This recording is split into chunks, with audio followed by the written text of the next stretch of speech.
Welcome to the first episode of the Buys and Pride podcast here on the YouTube channel. I am your host, Sean Predmore, and you are listening to the first episode, Rise from the Ashes. Now, this episode is not how I originally intended for it to be. A few weeks ago, I had a pre-recorded, edited version of how I wanted it to be, and unfortunately, I had to scrap that one because I just felt like that wasn't very fitting for the current moment of my situation and what's going on with my life today. Those versions, actually, the edited versions that I was doing in a soundproof room, recording all the music and uh, doing the editing with the words, just didn't flow right with what today was going on because those versions were a little bit more of an upbeat, happy, excitement. Um, Version of today's episode, and unfortunately, that would just not have met the vibe for today. And the reason for that is because this episode has turned into a dedication episode for a wonderful woman of 31 years who I recently lost. Was my mother, who recently passed away, and Donna Steen. Was a wonderful woman, a wonderful mom. She was a wonderful grandmother to all her grandkids. She was a friend. She was a caring, compassionate person. Um, she was this 4 foot 11 inch feisty old Italian lady too, who was very stubborn, but she always managed to put a smile on someone's face and make somebody laugh. Excuse me. So if you hear some background noise, if the sound quality doesn't quite sound as good as it should, I do apologize for that, but we're just winging it today, and I felt like it was very fitting to just do a retake on it all and just do a dedication episode instead and go live from it.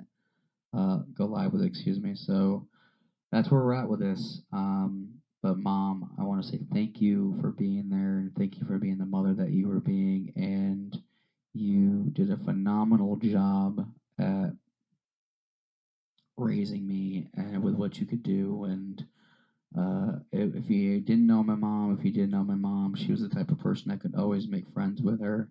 You could always make friends with her, excuse me. And she, everybody knew who my mom was. I couldn't go anywhere in town without someone being like, "Oh, hey, that's your mom. I know your mom. I knew it. I grew up with your mom. I went to school with your mom. Me and your mom, we go way back." So uh, definitely one of those people that you could always be friends with, and she always had a heart of gold, and she always knew how to laugh at herself. Um, Never really took life too seriously. She was always the life of the party, and just a great person to be around. Mom, I love you. Thank you so much for being there and being there for my kid. Thank you for being there for the day he was born. Thank you for being there to see his first steps. Uh, it, you gave me a lifetime of memories that I would cherish forever. Thank you. So, I apologize if I'm choked up with all this. I'm going to take a quick break here on the Bison Pride podcast, and then from the break, we're going to get into some talking points. We're going to talk about how many days are left until kickoff. We're going to talk about the ending of the 2021 season, 2022 season, I should say, excuse me. And then we're going to talk about some current events happening in Buffalo. And then we're going to talk about which punter I think is going to make the roster and which punter is not. So stay tuned with us here, folks, on the Bison Pie podcast, and we'll be back shortly after the break.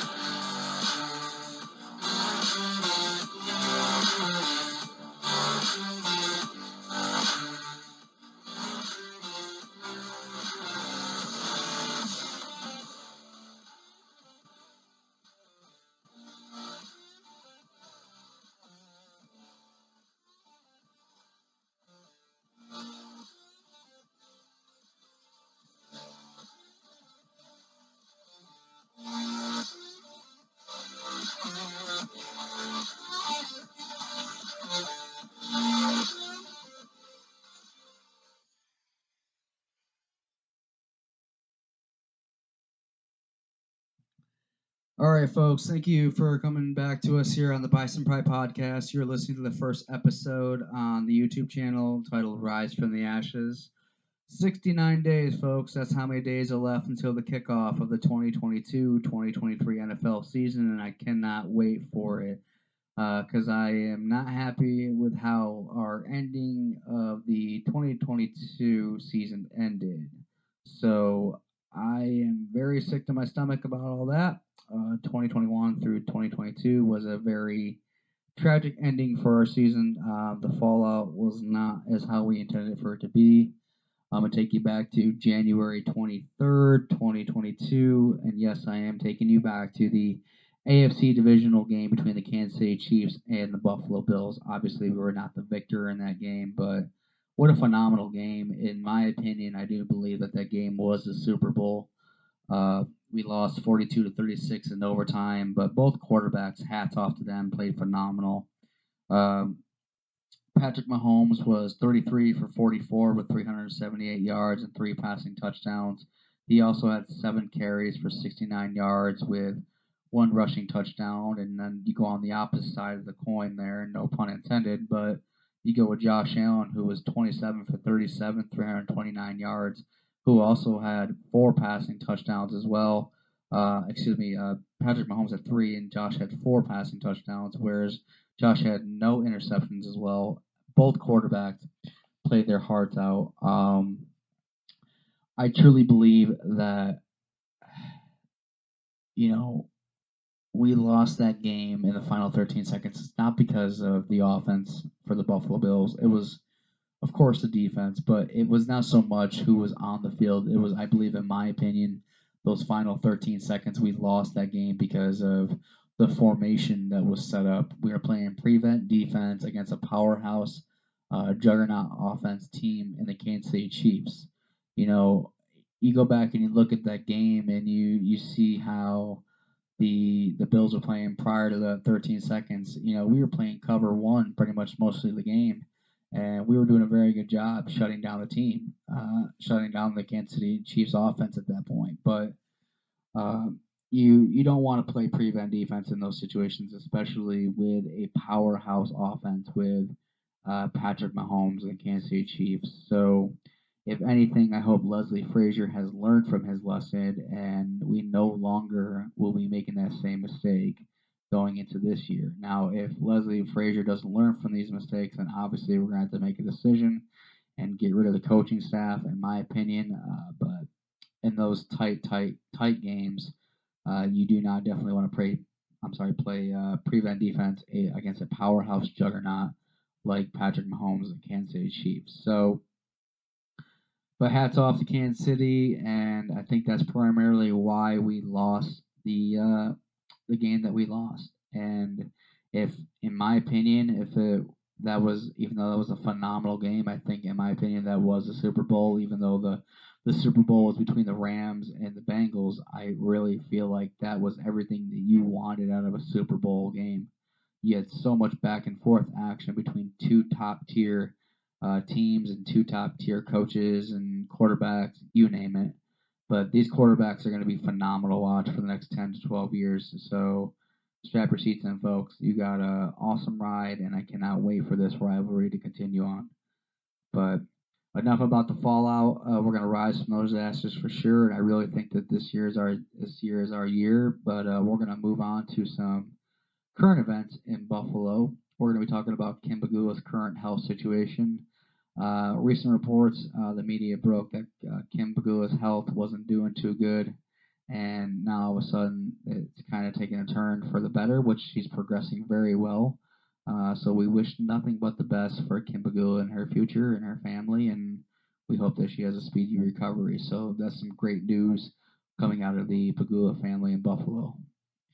And then we're going to go ahead and we're going to take it to my last segment, and I do apologize if this podcast does seem a little rushed today. Unfortunately, without the editing and the extra music that I had with the edited versions and just shooting from the hip, this is going to be a little bit of a shorter episode than I originally intended, but that's okay.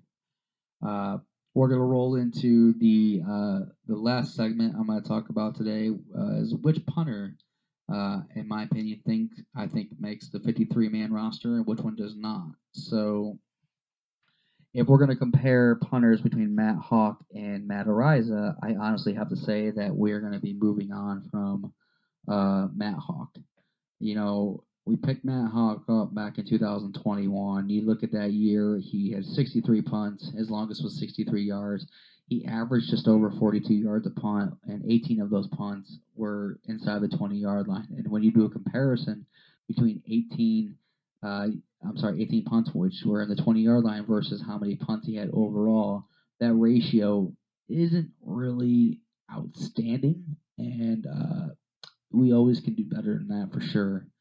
Um, Now, you just don't draft a punter in the sixth round like we did for Matt Ariza and not expect him to be the future punter for the Buffalo Bills. That's just not. That would be just a complete waste of a pick. Because definitely, punter is definitely a positional need that we needed to fill. But we do have to give both punters a chance, obviously, to compete for the job. But honestly, in my opinion, I think we have moved on from the Matt Hawk experience. Now, even though he did sign a 3-year deal with the Buffalo Bills and he is an unrestricted free agent in 2023, and yes, he does have 2 years left on the deal, but he's also 28 years old now. So you do have to take that into consideration. Also, if you do cut Matt Hawk right now, it's only going to be resulting in about $700,000 in dead cap money. So it's not really much of a loss if we cut Matt Hawk and then move on to Matt Ariza. And why would you not want to move on to Matt Ariza? I mean, you go back and you look at his 2021 college season stats. He averaged 51 yards a punt, which is obviously 7 to 9 yards more than what Matt Hawk is averaging last year with the Buffalo Bills. Yes, he's 22 and Matt Hawk is 28, so there's a 6-year age difference. So he's got a healthier and a stronger leg. And by God, the boy does have a stronger leg because Matt Ariza, he broke the all-time record for most punts of 60 plus yards in a single season game. A single season last year. And if we're gonna take you back to the NFL Combine, the kid was punting the ball close to almost 80 yards. The kid was booting it. The kid was booting it. So he was definitely impressing some scouts that day. And let's take you even farther back. Let's take you back to the San Diego State versus Air Force game. He punted the ball for 83 yards, and that also dropped within the 20-yard line, the 20-yard line of the opposing team. So, not to mention, he was 3 yards deep in his own end zone. I mean, that's just unheard of pretty much nowadays. But what's even more impressive, if you go back to previous game before that Air Force game, he booted it for 86 yards. That's unheard of, really. It's impressive how far this kid can boot the thing, dude. I am very happy with him. I'm very happy with the selection that we have. And I honestly think that, in the grand scheme of things, cutting Matt Hawk right now, yes, it's going to result in roughly almost $760,000, or a little, I guess, close to 700,000 in dead cap money. I think it's a small sacrifice to make for a bigger gain. The bigger gain is obviously being Matt Ariza. So it's a business, and I think the NFL I think the Buffalo Bills are making the right decision they could possibly make by moving on from the Matt Hawk experience. Not to mention, I mean, Matt Ariza's salary is it's just shy under $760,000. So you're getting him very cheap for his talent. And obviously, as time goes on, he's going to want more money. But I'll tell you right now, Matt Ariza, this kid is got it. This kid is a phenomenal player.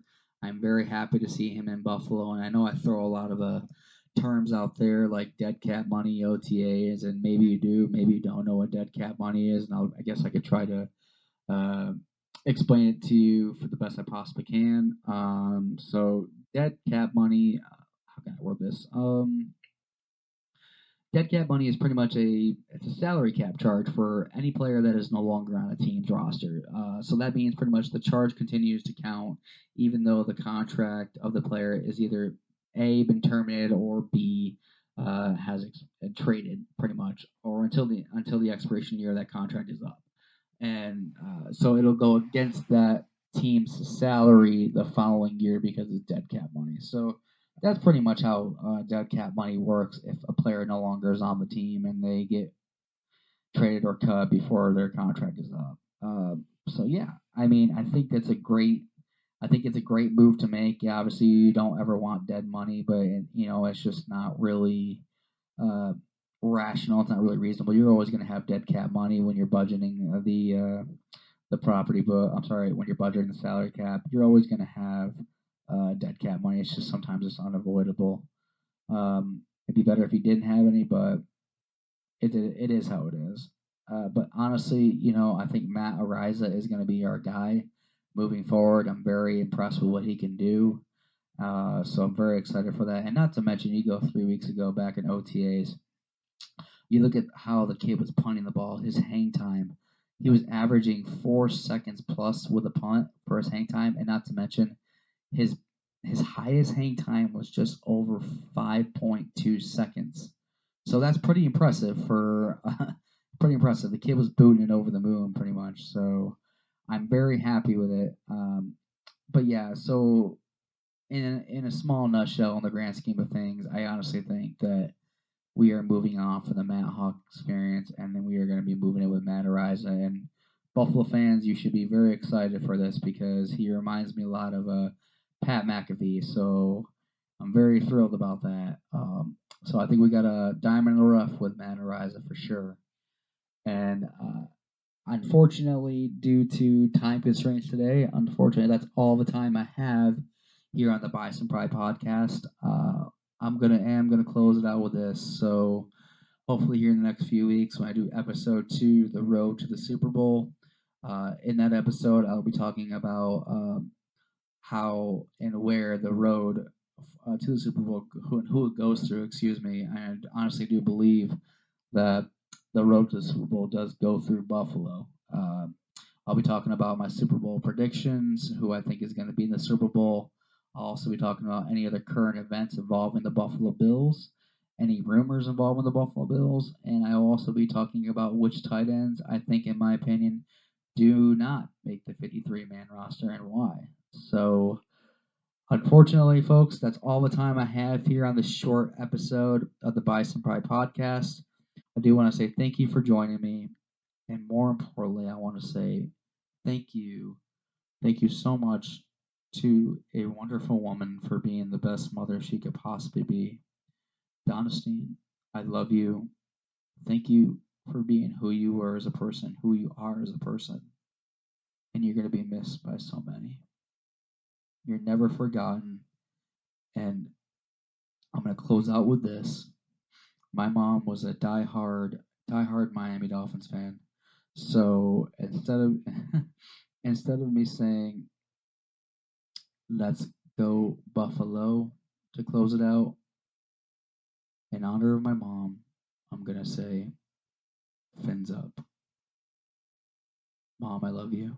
We all love you. We'll never forget you. See you next time, guys, on the Bison Pride podcast here on YouTube.